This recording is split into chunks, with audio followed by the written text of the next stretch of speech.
just getting my cup of tea. Tea time. I'm going to put a tiny bit of honey in it. I hope everyone is well. Just getting my tea ready. So I've done everything I wanted to do. I still have to walk the dogs though. I've done a walk, I've done a run, I've done my weightlifting.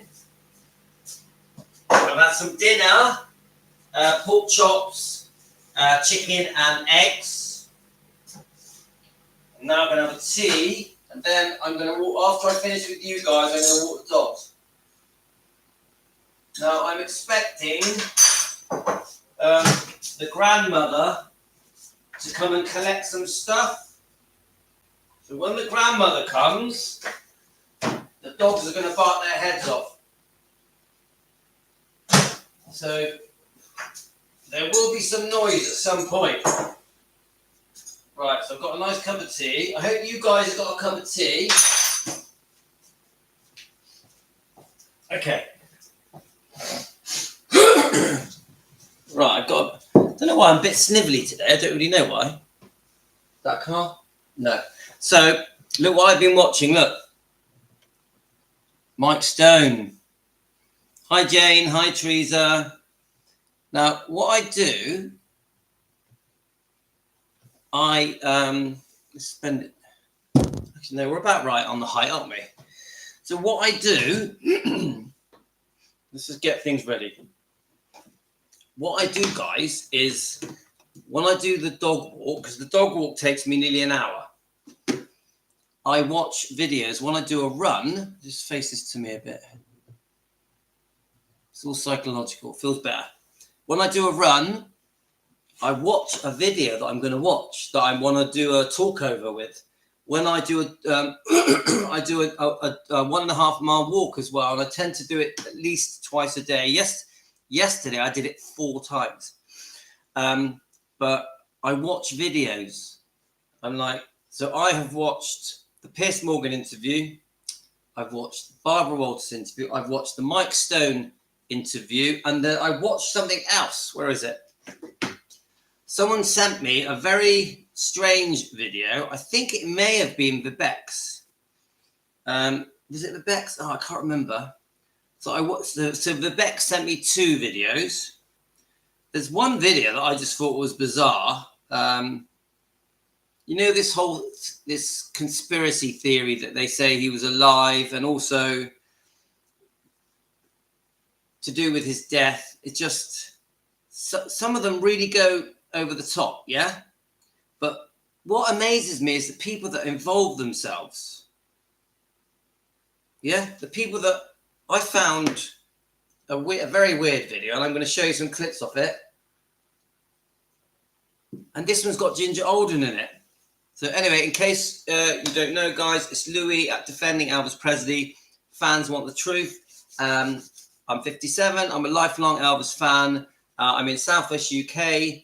I've been a fan for over 50 years. And we, with Team Elvis, defend Elvis Presley every day. We try and do 2 lives a day at least. Today, I've got a feeling it could be 3. So, I've got a few topics. Now, I want to bring up Dr. Nick. I want to bring up Mike Stone. I want to bring up Barbara Walters. I want to bring up Priscilla. But you know what happens in the end? We go on a tangent and we end up doing something different. But it doesn't matter because I still enjoy it. Linda, you're getting a new bed being delivered. Okay, Linda, we'll see you a bit later. I may do one more. I don't know. It all depends. We'll see. Right. Let's go back. Right. So let me find that video. Now, I'm not going to do the whole, the whole conspiracy theory of if Elvis is dead. I do find all of that ridiculous. I'm not going to do it. There's a lot of people that really try to go out of their way to make sure they can prove Elvis died from a drug overdose. And there are, serious unknown circumstances. Yeah. So, I mean, I'm no expert. I've watched loads of Dr. Nick interviews and other interviews, about there's a small autopsy that was released, like a mini autopsy. Yeah. We know that the main autopsy is out, I think, in 2027. Who knows why? Vernon decided to seal it for 50 years. Who knows? But you get these people that piece all different information together. I can't remember his name. I'll have a look. And what amazes me, let me find it so I can explain what I'm talking to you about. Now, I don't believe any of it. I do believe that there was a mixture of prescribed medication and a heart attack, that led to Elvis's death, and very serious stress caused by the divorce settlement, by the Memphis Mafia book. I think a very complicated relationship in the end, because I don't think things were right between him and Ginger, even though I've got nothing bad to say about Ginger in the way of she was a very innocent girl, 21, yeah, out of her depth, really shouldn't have been there. Even the interview she gives, I always just think you weren't old enough to understand, thrown into this world of Elvis Presley with the Memphis Mafia. A very unwell man, a very sick man, but also a very famous man, a very emotional man, going through hell in 1977. And Ginger's there in the thick of it. Does anyone think she really understood what was happening? Did she know the life that she had walked into? I just think the whole thing was probably quite overwhelming for her. So when I listen to Ginger Alden, yeah, she's not streetwise, is she? I find her quite.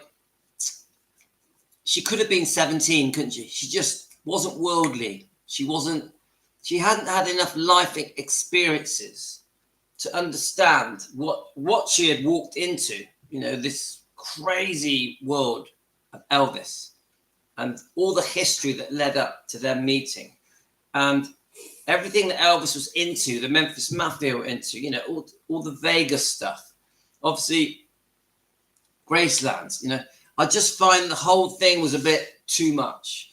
So then when I found this, let's see if I can get it up, guys. When I was doing the walk, yeah, here it is, right. Now, I'll just show you the beginning of it. Now, I want you to know, guys, I don't believe a word of it. They call it the Elvis cover-up. You may have seen, you've probably seen it before. It's quite old. I'll show you the introduction, and then I'll show you some of the different interviews. The thing I like about it is quite well-known people like Ginger Alden, one of the Stanley brothers. I think even Dr. Nick is in it. There's people talking about the autopsy. Now, I don't believe a word of it about this cover-up, but I do think that the interviews of quite well-known people that were in Elvis's life are important. And many of you talk about Ginger Alden. Many of you talk about, all right, Jane, you know it. Many of you talk about Linda Thompson. I had someone messaging me. Is it Linda that's sending me a book? Linda Cudden. Let's have a look. Linda, are you there? Someone's sending me a book. Sorry, a few of you guys now sending me a book. And some of you have got some very strong views about Linda Thompson, that she's done some quite bad things, that she said some quite horrendous things about Elvis. But she also has, let me just turn that off. She also has people that think she's great, that love the romance she had with Elvis. We know they were together for the first year, most days. And then after that, Elvis, I don't know, because there's many different versions, lost a bit of interest. And eventually it just sort of fizzled out. There's financial stuff, isn't there? There's stuff to do with where she lived. But even with Ginger, there was complications, wasn't there, with the parents still living in a property. It's just all very messy. Now, I think most of the girlfriends have said things they didn't need to say. So I'm not anti-Ginger. I'm not anti-Linda Thompson. But they have made mistakes. They have said things they shouldn't have said. Some of the things I don't like, when they're talking about Elvis binge eating, the way Elvis took his medication, I just think, come on, guys, keep things private. Keep things to yourself. So let's play the introduction to this. I'll quickly read your comments. I just saw a video where someone is claiming that Joe Esposito said there was a suicide note beside Elvis's. Yeah, and I've heard about that. Crystal, it's just sad that people make up these things. Let's have a look. That was Stacy. Jane says it would have been good if that was true, but I don't believe he would let Lisa go through that. There's no way Elvis committed suicide. No chance. He absolutely worshipped Lisa Marie. No way. And one of the things, I just watched the Mike Stone interview. And by the way, he talks rubbish. But one of the big things he did say is that the most important thing in Elvis's life was Lisa Marie. We know that.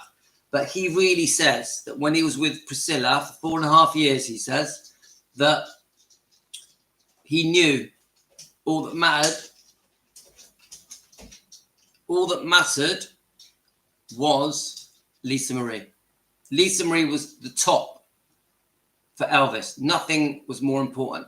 And I know this. And I'll tell you why I know this from my opinion.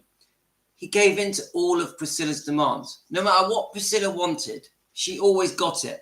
And I've always believed that the reason Elvis was so soft with Priscilla, in the end, the second divorce settlement was brutal.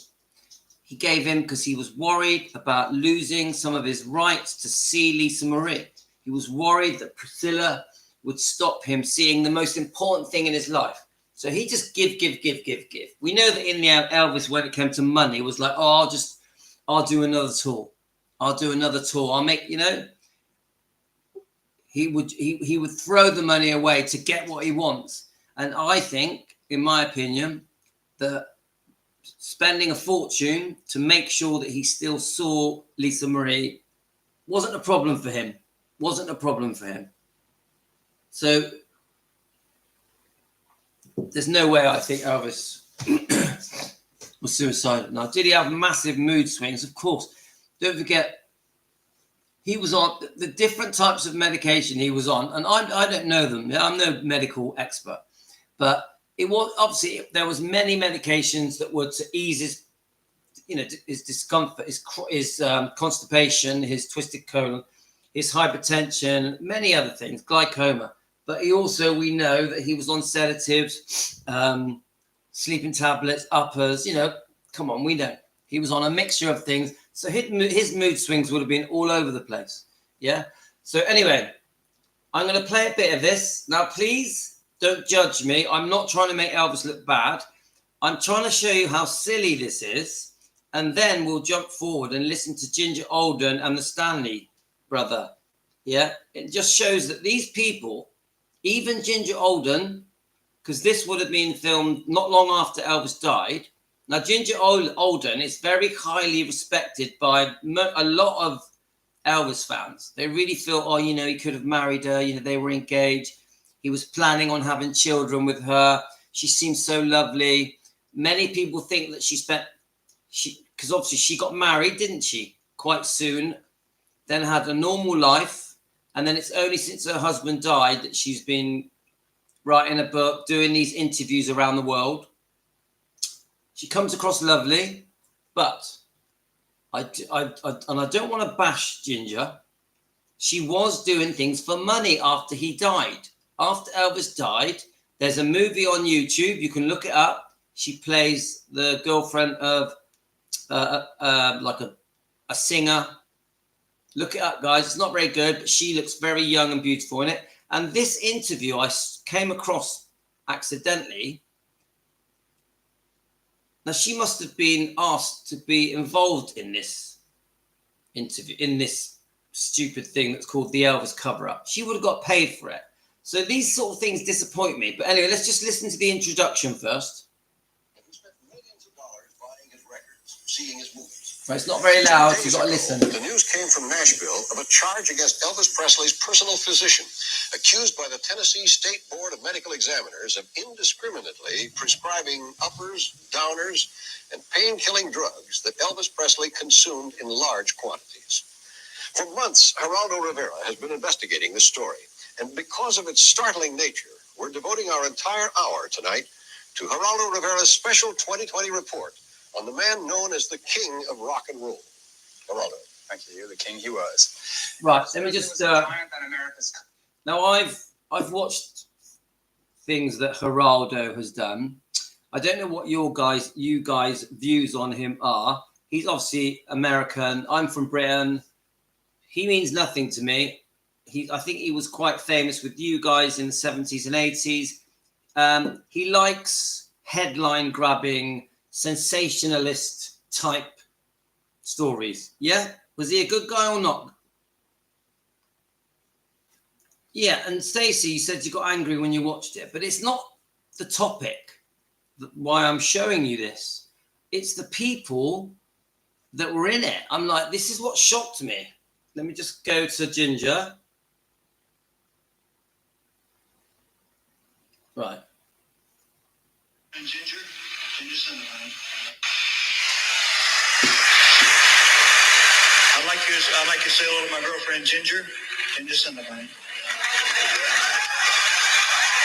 Come on, Ginger. Snuff for her.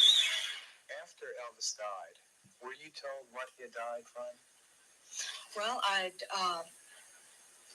all of us had heard at the same time that it was a heart attack. Do you believe in your own mind right now that alone caused his death? Right. In the very beginning, I did. I just, I think it was Elvis's time to go. So I think he took him.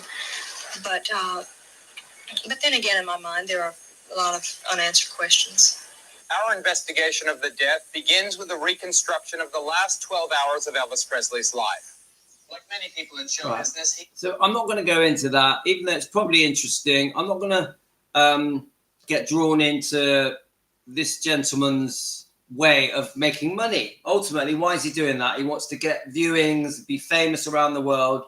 It's a coup, isn't it? It's a coup. It's like, yes, look at me. Yep. But especially back then, 1979, it would have made him extremely famous, a lot of money. It's all about money. Now, this is what I say to you guys. Why did Ginger Alden, who speaks so highly now of Elvis, talks about how he was upbeat, looking forward to the future, how they were looking forward to this wedding at Christmas, yeah? And, that he was getting better. She'd never seen him eat a peanut butter, jelly, and banana sandwich. Why, she tries to say, Elvis was portrayed incorrectly by all the books, that he was nothing like. But then she's there making money from that on that show. Why? Why did she make that silly movie? Yeah. Now, this show today that we've got isn't about Ginger Alden. I'm just trying to pick out people and go, there's so many people that have cashed in on Elvis. People that we think were good to him, that spoke well of him. Yeah. But then they're in these stupid, silly programs. Yeah. She's about money to her family sued the estate, and she was bitter per Memphis newspaper from February 1978. They banned her from Greystones. And many of these comments, like Crystal, I've read all about that, and you guys now will tell me some more things. Stacey, I definitely think she got paid to do that, 100%. I just don't get it. These people that plead their undying love, even Ginger Alden has written a book, which I think is quite a sweet book. Over 40 years later, she's now, or has been, going around the world doing these interviews, proud of the fact that she waited till her husband passed and then decided to write a book, that she kept a diary of all the events. And now just sort of speaks very highly of Elvis. Wherever she goes, she has personal appearances and autographs and pictures and all the rest of it. Painting herself really as one of his best girlfriends, the girlfriend that he intended to marry, that he intended to have children with, because she clearly says we were going to have kids, we were going to get married. Yeah? Now don't forget,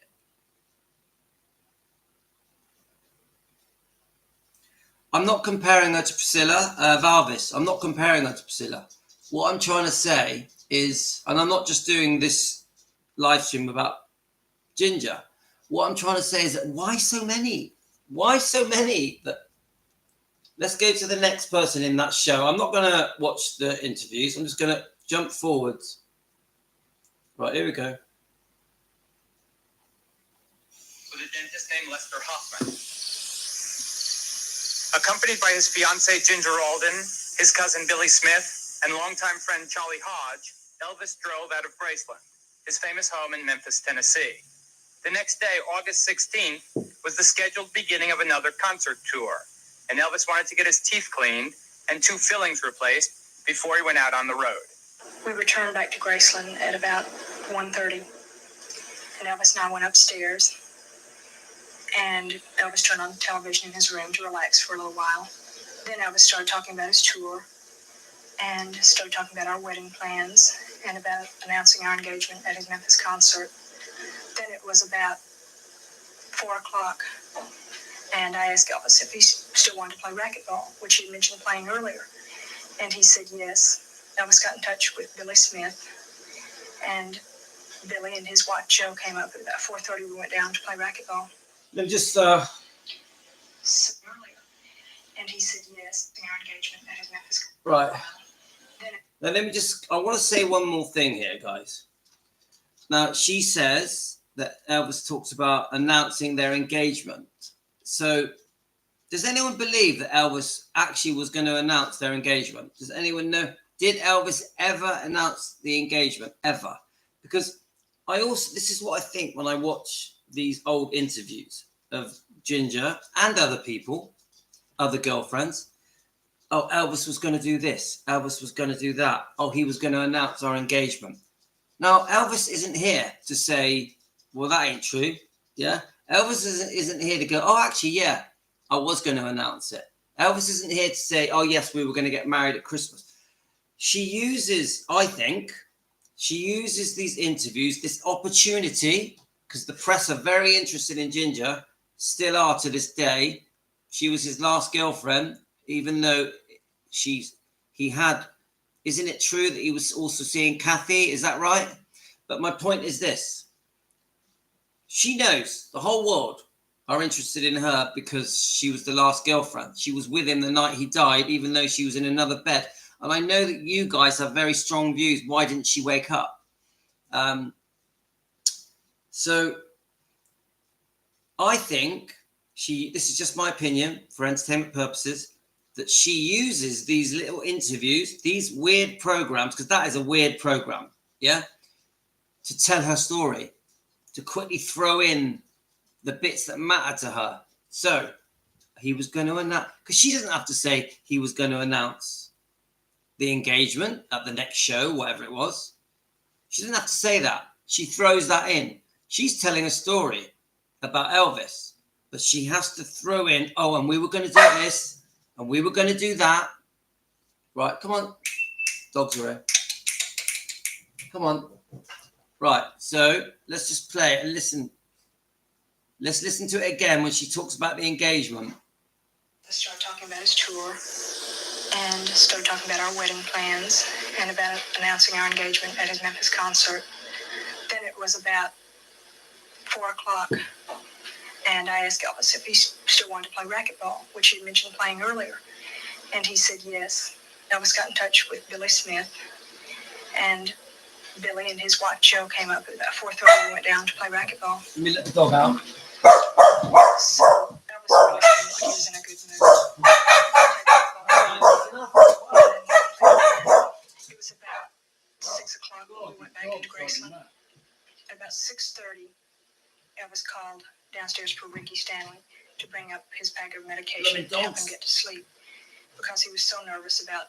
He was Hang always on. kind of keyed up before starting a tour. So I want to go back, guys, because the dogs. we went back into Graceland like he was in a good mood. He played racquetball for a little while, and then went and played the piano. It was about 6 o'clock when we went back into Graceland. At about 6:30, Elvis called downstairs for Ricky Stanley to bring up his pack of medication to help him get to sleep because he was so nervous about. He was always kind of keyed up before starting a tour. So Ricky brought it up.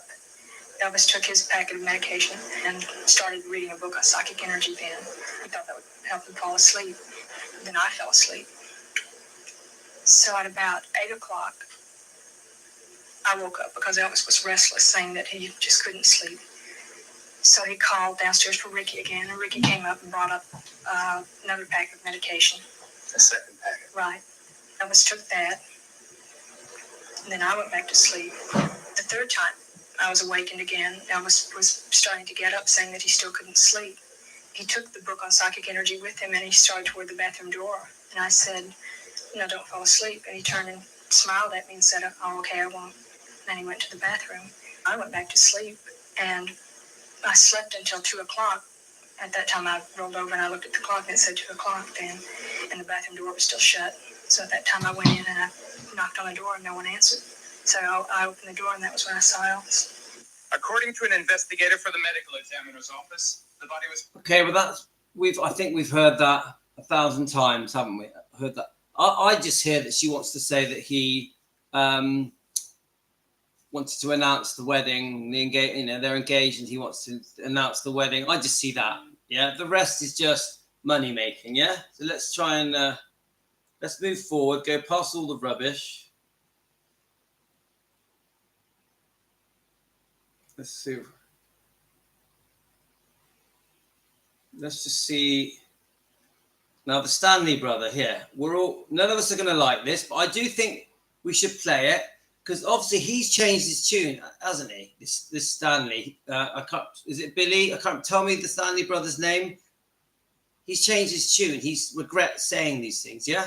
Let's listen to him. Decided to track down some of the people who knew Elvis best. David Stanley was his stepbrother. David, that's it. David also worked at Graceland as a security man and personal aide to Elvis. Listen to me, David. This is very important. You personally witnessed Elvis Presley abusing drugs on many, many occasions, almost daily. 3 times a week. I'd work a day, Ricky'd work a day, 2 other guys would work. So that's about 2 to 3 times a week. But every time you were on duty? Every time. Every day. Every day.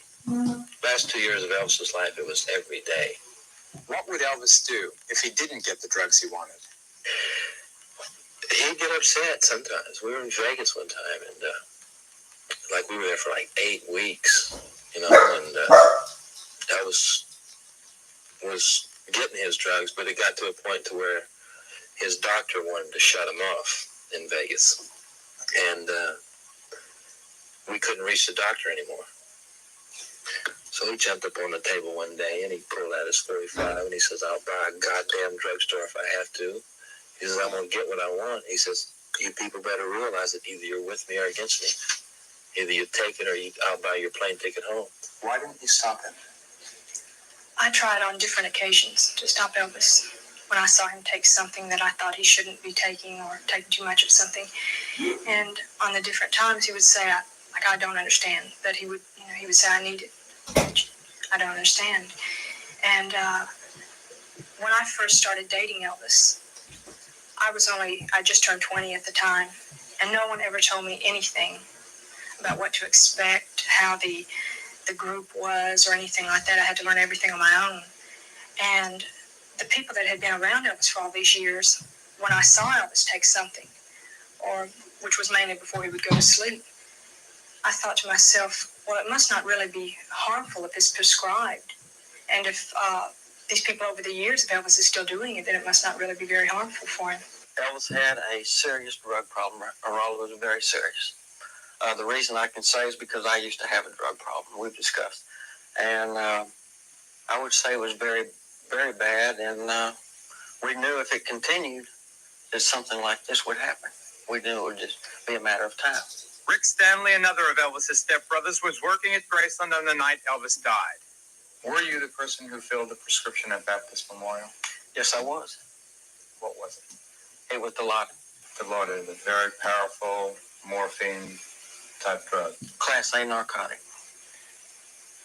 Then what did you do with it? Well, I went back to Elvis's house, went upstairs, and gave it to him. Talked with him for a moment, and left. Who signed that prescription? Dr. Nicopoulos. What was in the second packet that you brought upstairs?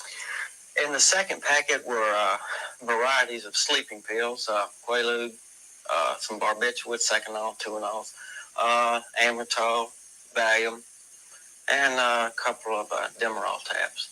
Approximately how many pills? 6 to 8 pills. Was that common? Yes, it was. Did it happen every night that you were on duty? Oh, yeah. Every night I was on duty. Elvis couldn't sleep without it. W.S. Nash was the pharmacist on duty when Rick went to get the prescription filled at the Baptist Hospital Pharmacy. It was for Dilaudid, a powerful morphine-based narcotic. My wife's out and my Dilaudid kids is a are out. painkiller, but because the drug is so powerful and addictive, it's usually prescribed only in the most severe cases. And most certainly Elvis, who had only 2 teeth filled that night, Right. had no real medicine. So I'm not playing this to make Elvis out as a drug addict. What I'm trying to show you guys is there's many people that just not long after Elvis has passed that are just there for the money. The 2 Stanley brothers, even Ginger Alden. Doesn't that surprise you guys? Many people defend Ginger Alden, how much they like her, how lovely she is, how they definitely would have married one day and they were going to have kids. She was the right one for him. You'll be surprised. She has a massive fan base. Now, I don't hate Ginger Alden. I don't want to bash her. She seems lovely. But she shouldn't have been getting tied up in these kind of programs. Even the movie that she was in just after Elvis died, which I think was only 1978, this movie, yeah? And you can find it on YouTube. All these people that we don't know. Now, you think these big companies are paying these people to do these interviews. How do we not know that some of what is being said is these people are not being paid to say it? We don't know, do we? We don't know what is true in any of this. None of it. Let me play a bit more. Need for the drug. Mr. Nash, the druggist, is now retired, living in Kentucky, but he's still pained by the memory of Elvis's last prescription. I pictured myself as a person dispensing the fatal dose that killed him, even though that the possibility is that had that been the only drug he had taken, it probably wouldn't have killed him. But in combination with others, I'm almost sure it did. As indeed it did. At this point, So let me just check your comments. So Elaine says, Ginger was so nice when I met her. She was young and naive, and she admitted that when she did the talk. She admitted what? So what I'm trying to say, I mean, I'm sure she's lovely, yeah? I'm sure her book's lovely. These are mistakes, guys. This is cash for words. Cash for words. Don't like it. Remember, as far as we're concerned, from her information, they were engaged and getting married and going to have kids one day, even though I dispute all of that. Do I think it was a real engagement? Don't know. Do I think they were going to get married? Probably not. Do I think Elvis was going to have kids with her? I doubt it. But I wasn't there. I didn't know. Maybe you guys think you know different than me. But I just think Elvis had this little fling. He was probably infatuated with her, probably felt, how can I say it, a connection to Ginger. But from what we know, is it true, guys? He was already had his eye on a different girl. Is that right? Yeah? Is it Kathy? You guys tell me. Who was the other girl that he was getting ready to come on the tour with him? There was another girl, because I don't think Ginger wanted to go. Is that right? Please, you give me the information. I'm no expert. A lot of my facts I get wrong. Please tell me.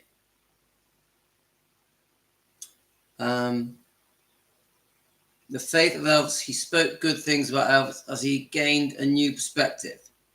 This is Billy Stanley. Yes, I know he became a born again Christian. Yeah. Alicia Cohen. That's it. Thank you, Stacey. Yeah. Wasn't she waiting for him? Yeah. So anyway, we'll carry on with this. I've got some other things to play. Let me just see who else we can find in this interview. Right, let's get Billy Stanley on again, yeah? Actually, do you know what? No, I'm not going to play him again. Let's get Dr. Nick on. Let's get Dr. Nick on. I don't want to play the Stanley brother again because he's just going to sit there and list all the medication that Elvis was taking.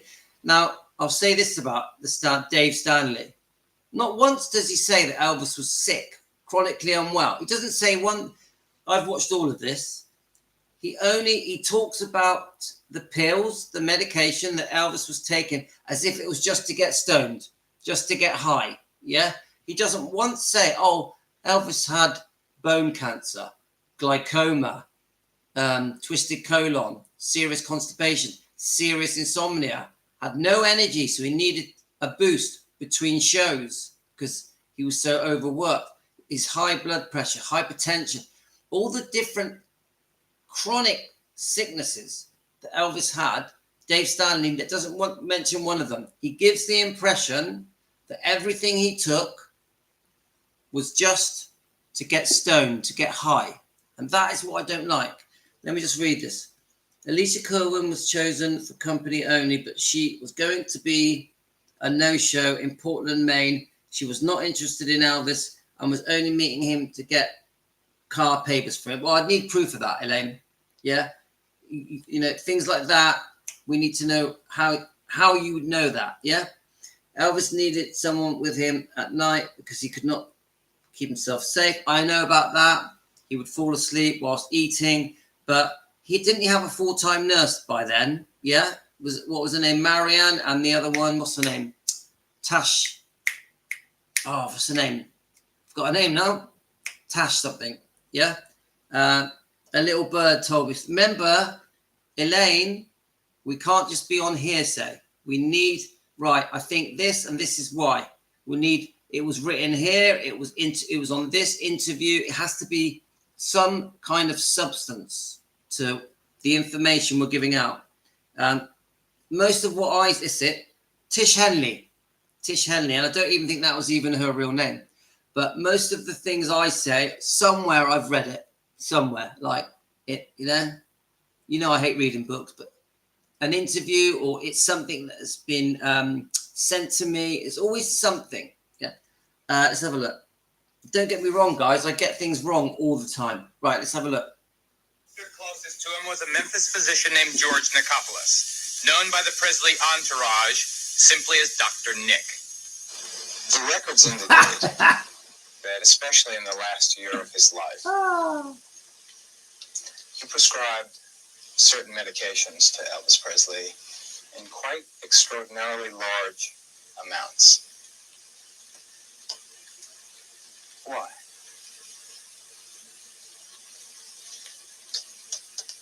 I can't comment on that, and I don't believe that's true.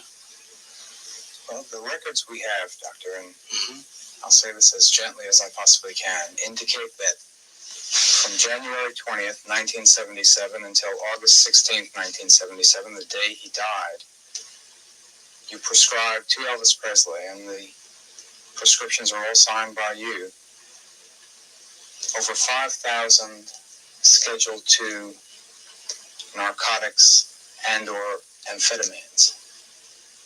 That comes out to something like 25 per day. I don't believe that. Well, What do you think, guys? You'd like to refresh your recollection on, or is it something that He looks like he's lying.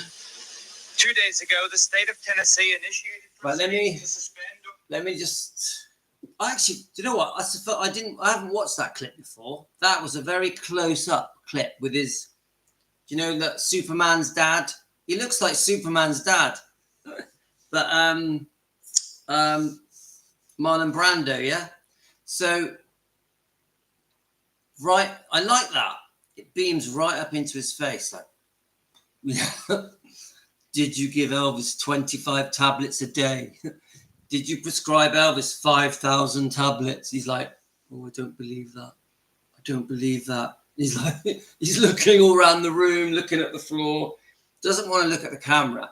Now we know he did it, didn't he, guys? From that, do you think he did it? Elaine, you're on the fence. Come on. Come on, let's play that again. Oh my God, let's just come on. That is, now don't get me wrong, guys. Before I play it again, Elaine, you know I love you. I'm messing about, yeah?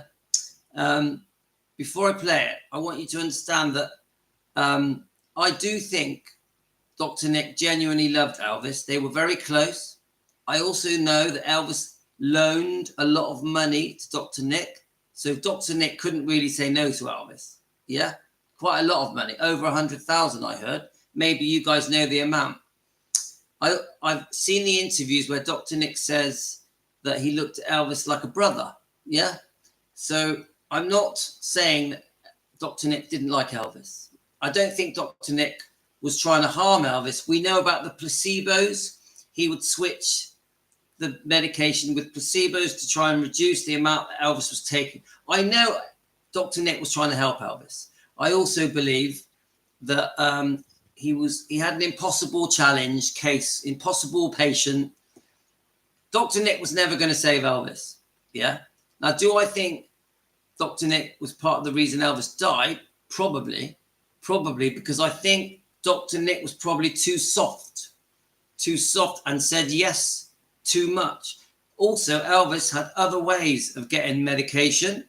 Yeah.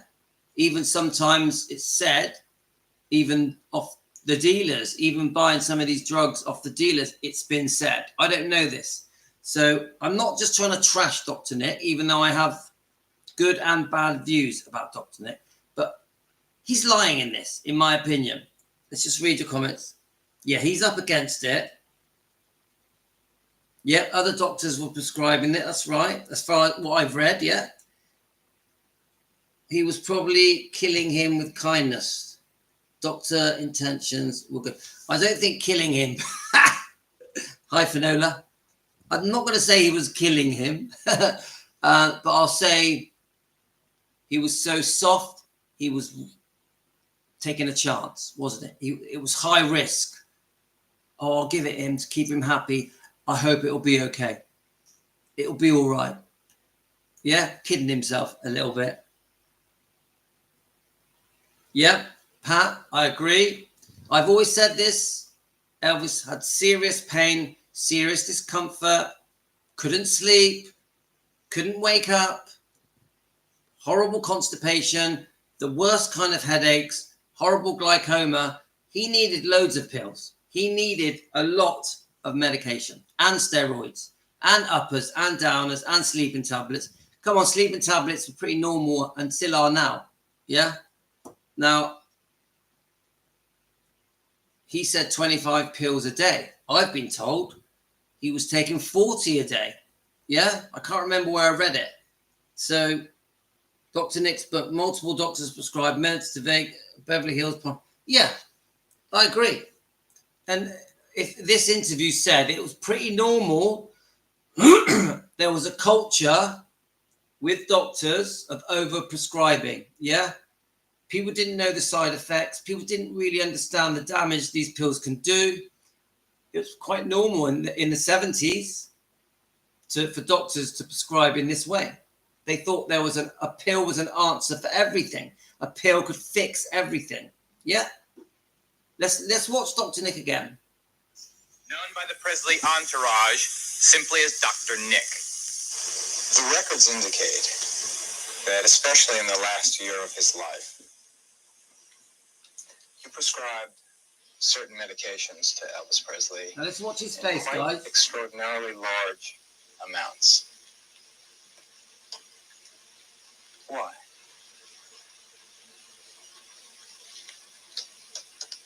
I can't comment on that, and I don't believe that's true. Well, the records we have, Doctor, and I'll say this as gently as I possibly can, indicate that From January 20th, 1977 until August 16th, 1977, the day he died, you prescribed to Elvis Presley, and the prescriptions are all signed by you, over 5,000 Schedule II narcotics and or amphetamines. That comes out to something like 25 per day. I don't believe that. Well, is it something that you'd like to refresh your recollection on, or is it something that you deny? I deny. 2 days ago, the state of Tennessee initiated proceedings to suspend or revoke. Right, we'll watch we'll watch that as well. The bit where they initiate proceedings, but a very uncomfortable. I actually almost feel sorry for him. It's like he's going to start crying or something, but it's like he wants to get out of the room. Yeah, very awkward, very awkward. Even the interviewer is like, I'll say this gently, because he can see he's almost at a point of turn this camera off. I'm not doing this. He's just on the fine edge. And the truth is, as much as he loved Elvis, and he had this very unusual thing where Elvis was loaning him money and he worked for Elvis, he couldn't say no to Elvis. I really believe that. Couldn't say no to him. So let's listen to the rest of it. You'd like to refresh your recollection on, or is it something that you deny? I deny. 2 days ago, the state of Tennessee initiated proceedings to suspend or revoke Dr. Nick's license to practice medicine, principally because of the way he cared for Elvis Presley. We have charged him with unprofessional conduct, gross incompetence, gross ignorance, gross negligence, and gross malpractice concerning his dispensing of narcotic substances. Specifically, we have charged him with dispensing, prescribing, and issuing narcotic and controlled substances not in good faith to relieve pain and not for a legitimate medical reason. Who was the patient? Well, there were 16 different patients we have charged him with concerning these particular drugs we've talked about. Is Elvis Presley? Elvis Presley is one of these individuals. Was his case the single most glaring case? Without a doubt, Elvis Presley, from my experience, was issued more Schedule II uppers, downers, amphetamines than any other individual I have seen. This is the worst case of overprescribing or of indiscriminate prescribing that I have ever seen in my time as an investigator with the state of Tennessee. Elvis wasn't Dr. Nick's only patient in the entourage. Marty Lacker was Elvis's bookkeeper and the best man at his wedding to Priscilla. Medical authorities were told how Dr. Nick prescribed Lacker more than 13,000 pills in less than 4 years, an average of about 10 a day. They just looked at the records and asked if I was alive. And he said yes. And asked if I was still taking them, and he said no. And asked how I got off them, and he said, well, he withdrew from, by himself. And so the next question they asked if I was in a mental institution. And he said no, thank God. It was that bad, Marty? Sure it was. The state's complaint against Dr. Nick lists 16 patients. So don't forget, it's funny because someone messaged me today about Marty Lacker, defending him, saying that he was a real good guy and that he was really good to Elvis. So even Marty Lacker, who's known as a good guy, he's still exposing things about Elvis that are embarrassing to Elvis, his mate, his best friend.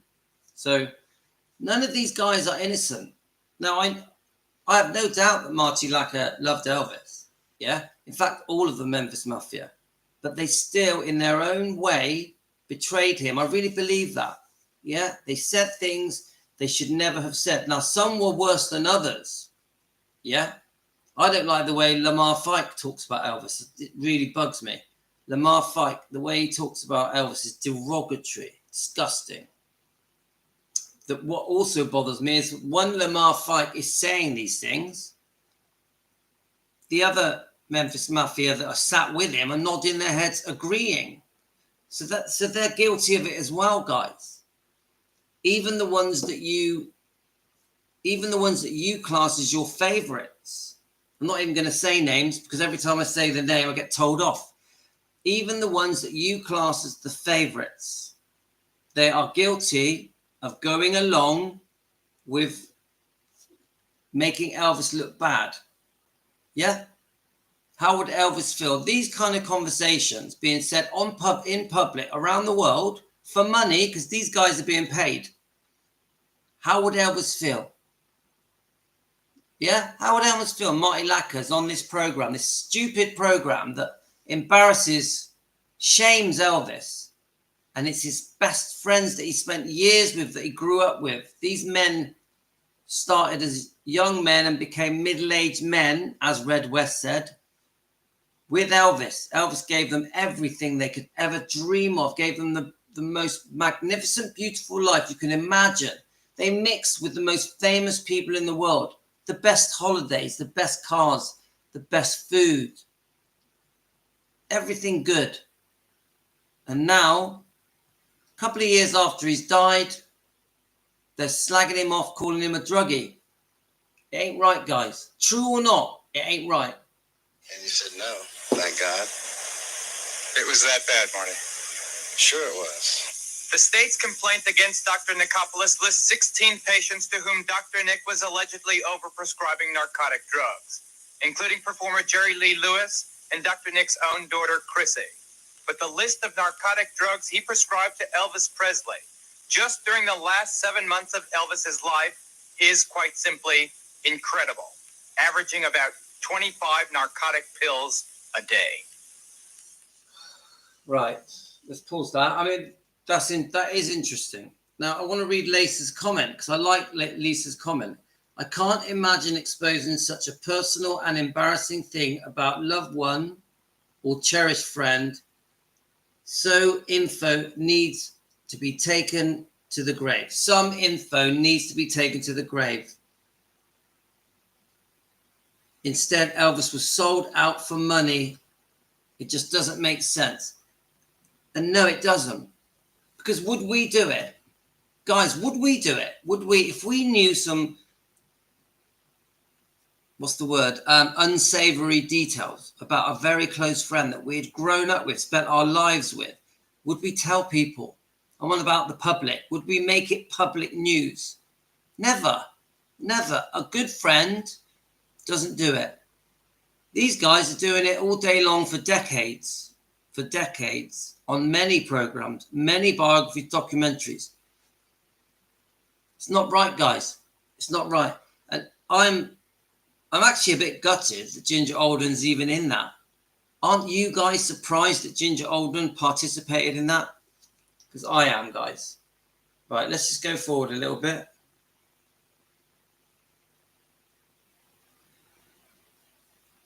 Let's just see if there's anyone in. I'm only going to play it if it's someone in here that I think would be interesting. Right.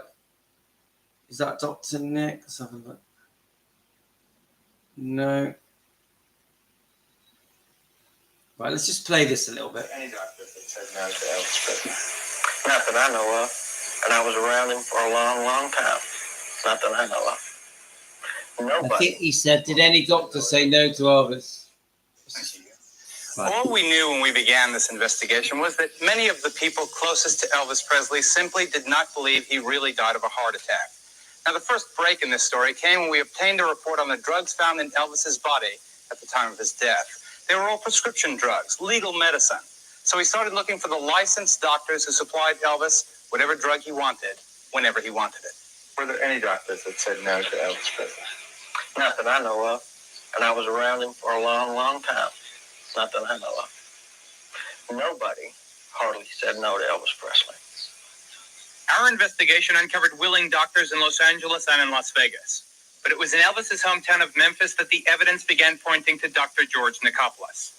Dr. Nick was Presley's personal physician on and off for 11 years. He was a member of the inner circle of the entourage that surrounded and helped isolate Elvis inside the walls of Graceland and under a mountain of prescription medicine. You prescribed to Elvis Presley, and the prescriptions are all signed by you. Over 5,000 Schedule II narcotics and or amphetamines. that comes out to something like 25 per day. I don't believe that.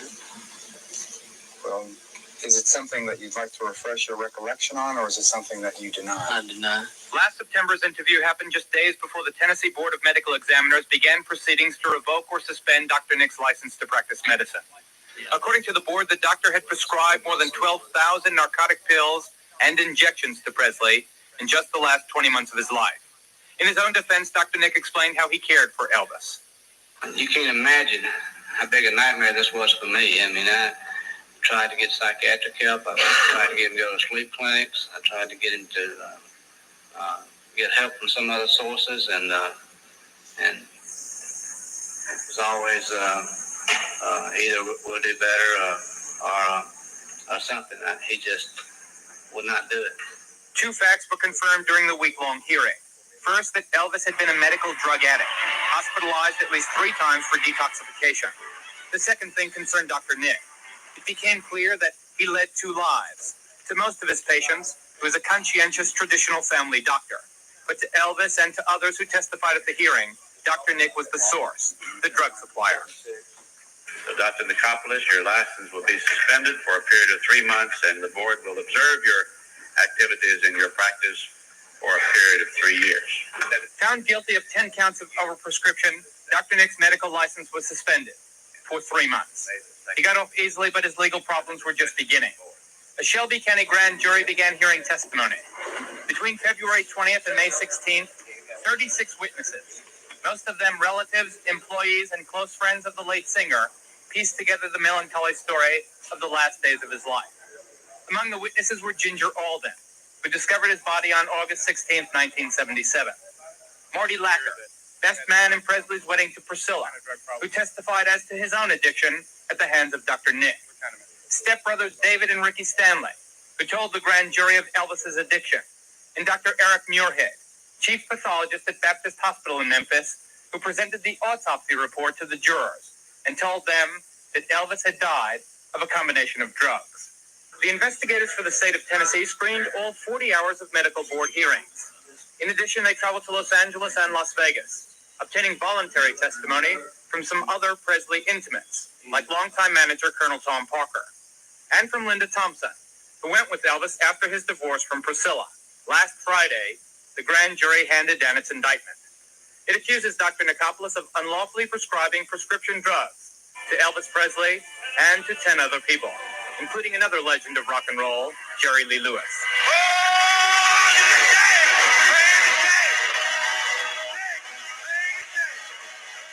In the case of both Jerry Lee and Elvis, there are actually 2 counts in the indictment. District Attorney General Hugh Stanton. The second count alleges that those 2 individuals were addicted to controlled substances. It names the controlled substances, and it says that he continued to prescribe or did prescribe to them, not in a good faith effort to cure their addiction. So almost 3 years after the death of Elvis Presley, his longtime personal physician has finally been indicted, in part because of the way he cared for his famous patient. If convicted, Dr. Nicopolis would face between 2 and 10 years in prison for each of the 14 counts.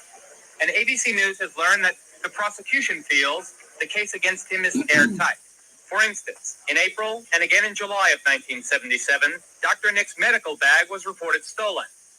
After the contents had been taken, the bags were recovered by the police. Before returning the bag to the doctor, the police apparently copied down his schedules for dispensing drugs to Elvis Presley.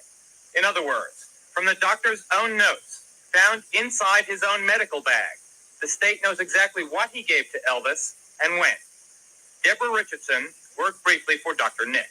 Deborah, was there ever an occasion when you had access to Dr. Nicopolis' office when you saw drugs in there that were earmarked for Graceland? That was Presley's home here in Memphis. Yes, I went into his office one day, and there was a grocery bag on his desk, about this wide, about this tall. It was on his desk, and a piece of paper was stapled to the bag, had Graceland right across it. And I looked in it, and it was pharmaceutical samples. And you can't, that's almost finished now. You can't ignore the fact that because Elvis, Dr. Nick becoming Elvis's main doctor, that it didn't make it easy for him. That made it easy for him, didn't it? The truth is, Dr. Nick, because he was a doctor, could feed Elvis.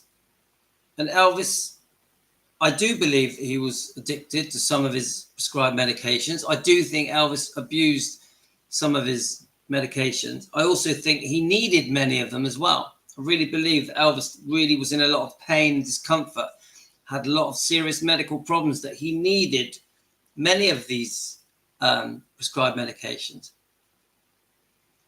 But when it's that easy and it's on tap and you're in pain and you're desperate and you can see no way out and your only answer is a pill and you're in severe pain, you're going to abuse them, aren't you?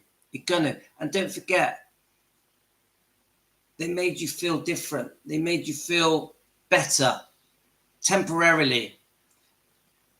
Like a temporary ease of the hell that Elvis was going in. Let's just place this last few seconds. Pharmaceutical samples heading toward Graceland. About how filled was that big grocery bag? About half full. Half full of drugs. Mm-hmm. The indictment of Dr. Nick is the end of just part of this story. There is still what we call the Elvis cover-up. It is the usual practice in criminal cases like this. So I'm not going to go down the road of the Elvis cover-up. I actually found that quite interesting. I'll tell you why. Because initially it was to talk about Ginger Alden and the fact that she's got involved in things just after Elvis died for money, which is disappointing. I'm not surprised that Dave Stanley and his brother did that as well. But when it started giving out this very good information about Dr. Nick and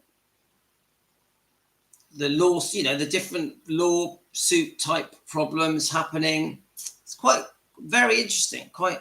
I learned a lot, actually. I learned a lot. Many of these things I've read before, but it's all put together in a very good format. Now, what I want to do, guys, I want to carry on the Dr. Nick thing. I stored this earlier. See if I can find it. I found a few interviews with Dr. Nick, because don't forget, Dr. Nick always says Elvis was a very close friend of his. Elvis was like a brother to him. Yeah? So I found a few interviews. Let's listen to a couple of them, yeah? This morning, Dr. Now, I've watched this one before, guys. It's very obvious that the interviewer doesn't like Dr. Nick in this, but I still find it quite interesting. Now, it's to do with Dr. Nick at some point decides that he's going to write a book. His reason for writing the book is, he loves Elvis and he wants to dispel all the lies said about him, and he wants to show the world how amazing Elvis was. Let's listen to what he says. Channel 13, Fox News. All right, joining us this morning, Dr. George Nicopolis. Many people know him just as Dr. Nick, Elvis's personal physician. Doc, thanks for coming on this morning. My pleasure. He's joining us. First of all, he's written a book, but I want to ask you some questions before we get to that. Talk about your time with Elvis. The first time you met him, what were the circumstances? I happened to be on call for the group of doctors that I worked for. It was on a weekend, and Elvis had been in town for about a week and had one of his wild hairs where he bought everybody that worked for him horses and trailers. Right, 1 second, guys. And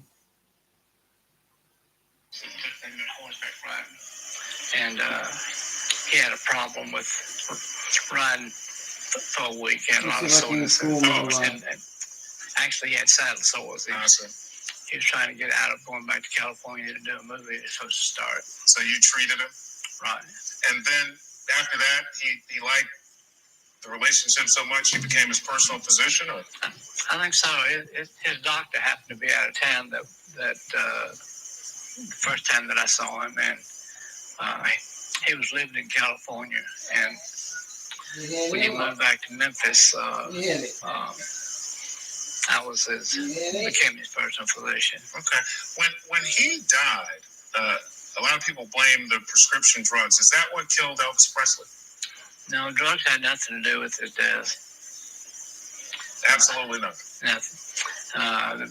that was proven and shown in my book from the toxicology studies that were done. Did he have a drug dependency issue? He only had a drug dependency issue one time after he came into Memphis real sick after receiving acupuncture from a physician out in California for 6 months. Well, he wasn't really getting acupuncture, he was getting shots of medications that he got addicted to. Okay. And did you try to help him with his dependency? Yeah, I got him in touch with the rehab people here in town that treat these things and got him off everything all together. Were you there when they did the autopsy? Yes, I was in the room with him. A lot of people say this: Elvis is alive. That is obviously not possible if you were there for his autopsy. Why do people say he is? I don't know. I've tried to figure that out. I guess that, like all of us that loved him, we just didn't want to lose him. And I guess a lot of it is to do with making money and writing books. Yeah, I've talked to some of those people who've written some of those books, and they have some eerie coincidences and things like that, and I guess they make a decent case. But if you were in the autopsy room when it was done, Dr. Nick, let me ask you about your book, Your Life with Elvis. What do you hope people will get from this book? I want them to get a feel of the kind of person that Elvis was and what he actually gave back to his fans and to music. He changed music, and I don't think it's really appreciated what he contributed towards this. How close were you guys? We were like we went to school together all our lives. I mean, we used to shoot marbles together or something. We just very close. Did you go on some of the road trips? I went on most of the road trips. Is that right? Yeah. Which caused a little dissension with my partners because they thought this was a vacation, and it wasn't really a vacation taking care of so many people. Why did you decide to write this book now? Have you been working on it for a while? Or? Well, I tried to write a book before, several years after he died, and I hadn't read any of the other books, but they were brought up in preparation for some of my trials, and there was so much trash written, and his name was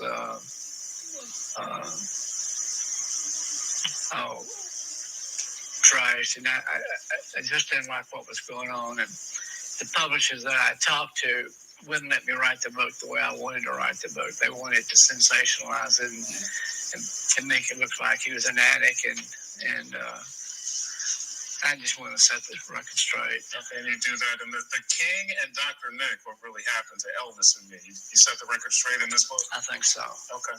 Well, Dr. Nick, thanks for coming out. Good to talk to you. My pleasure.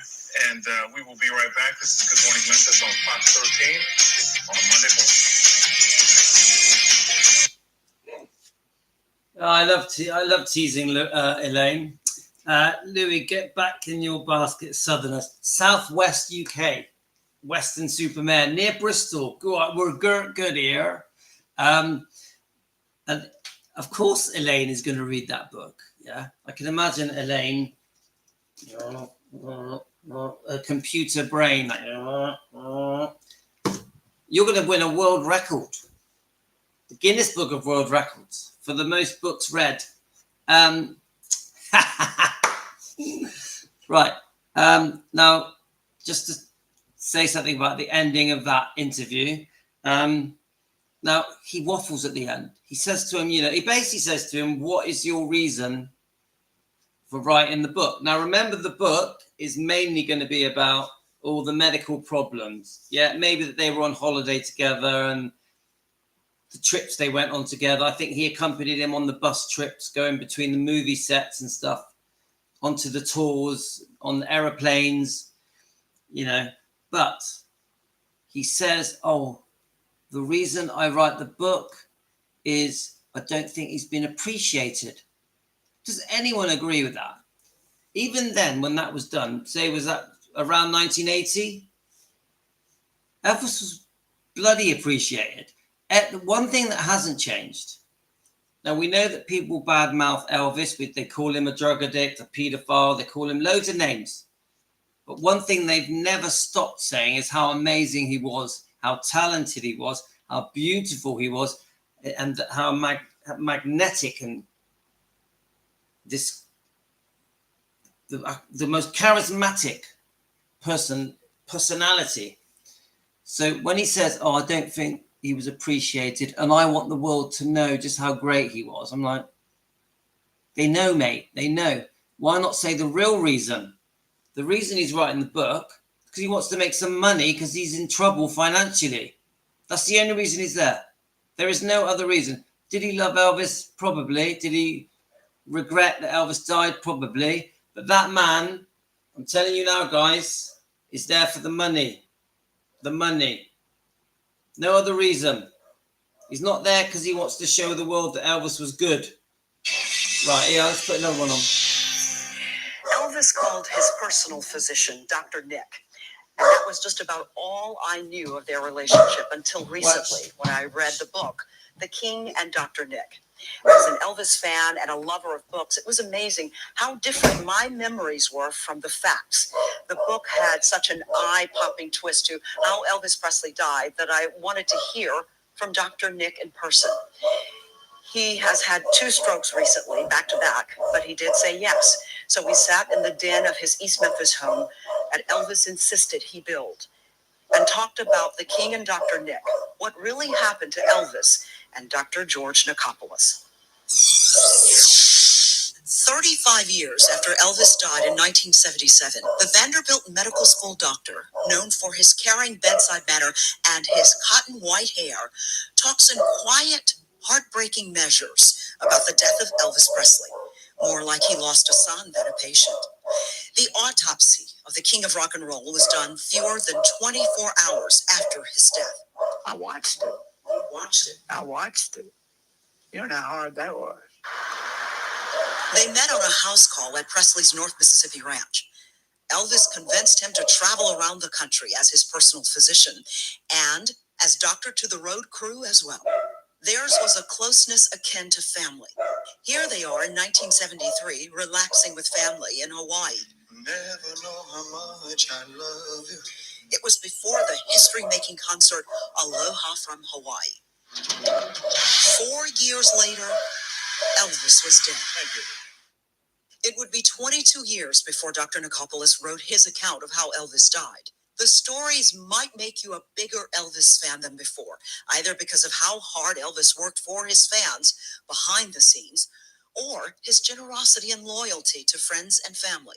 But there is also a section about Elvis's demons, both personal and medical. There were pills to sleep, pills for anxiety, and laxatives. Which ones did he need most? I guess at different times he needed all those different pills. And it turned out that the meds had nothing to do with his death. May of 1980, Dr. Nick was arrested and charged with overprescribing drugs to 11 patients, including Elvis Presley. Under oath, Dr. Nick admitted that he prescribed painkillers for Elvis arthritis, heavy doses of laxatives, sleeping pills for his insomnia, and amphetamines for weight loss. But he also took drastic measures to manage his patients' dependence on medication.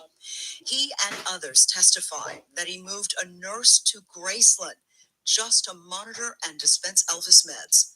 I found out that we got into less trouble with him and medications and drugs if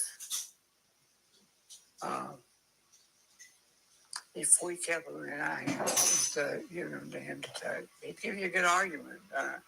I'm a patient. You don't treat other patients that way. You give them a script and you tell them, look. Dr. Nick documented that he often used placebos instead of real drugs to help keep Elvis from mismanaging pills. Before one show, I pumped him up with placebos. And he did the greatest show that he had ever done. I'm just making a coffee, guys. Show that he had ever done on the placebos. Not very loud, is it? I made a mistake by telling him this. And then he started having some questions about what I was giving him, whether I was giving him placebos or giving him the real things. In 1981, Dr. George Nicopolis was found not guilty of all charges tied to the death of Elvis Presley. That didn't satisfy the national media. A cover-up was suggested. So another autopsy was ordered. This one was done by an experienced medical examiner in Dade County, Florida. Dr. Joseph Davis' verdict? The same as the Tennessee ME. Drugs did not kill Elvis Presley. He said there were only trace amounts found in his system. He added, quote, "It takes hours to die from drugs." The scene itself told what happened to Elvis, end quote. The infamous bathroom scene was shared in painstaking detail in Dr. Nick's book. When we come back, the medical discovery revealed at the autopsy that had it been caught earlier, Dr. Nick thinks it could have saved Elvis' life.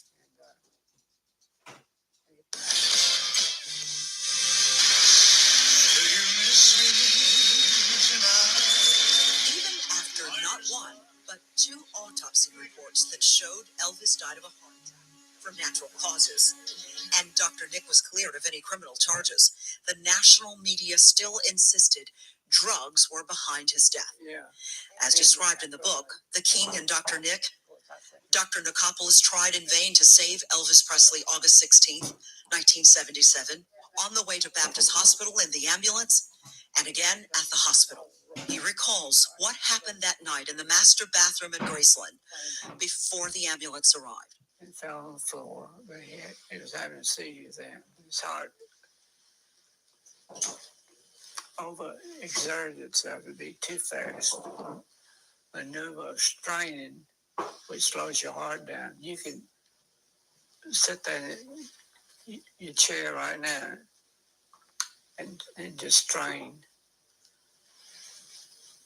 for a few minutes or less, and you can feel your pulse drop down. Dr. Nick writes that watching the autopsy offered everyone in the room an instant explanation for why Elvis was sometimes bloated, why he found no relief even from heavy doses of laxatives. He says Elvis had a condition known as megacolon. There are different causes for the megacolon.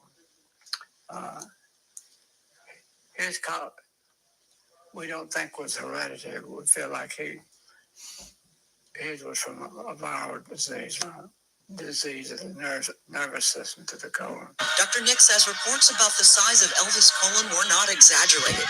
Some reports say as many as 6 feet longer than the average human size, loaded with pounds and pounds of blockage. No, it was several times normal. How big around it was, how long it was. When you got a bag of cement sitting in your colon and you're trying to get rid of it, and it's like trying to pass a rock because the barium that was left in the colon 3 or 4 months should have been gone in 2 or 3 days.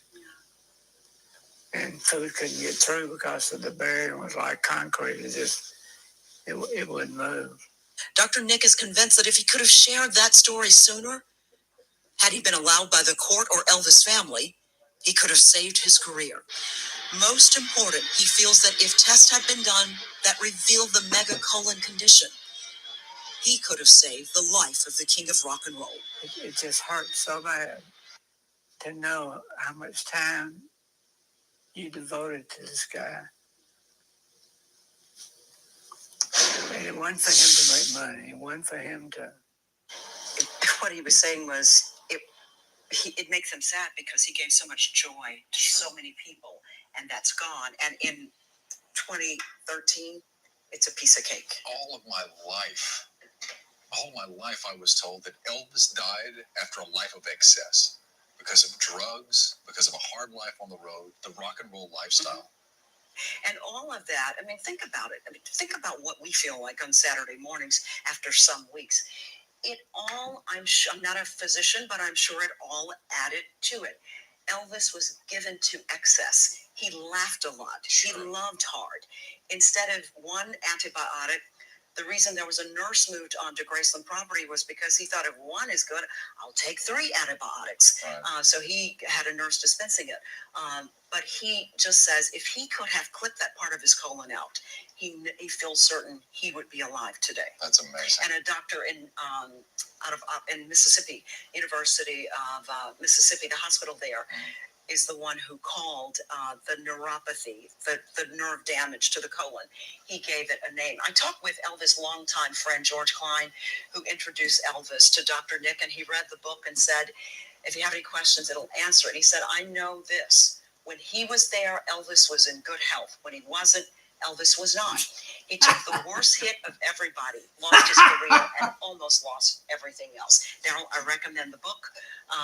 And in the middle of it, you'll find out about the autonomic neuropathy. He's Superman's dad. Colon, Leave him alone. Superman's dad. That's a fascinating read. It is. I'm gonna have to check that one out. It is. All right, thank you, Will. Right, guys. I'm gonna sign off and come back. Yeah, because I want to go on to a new topic.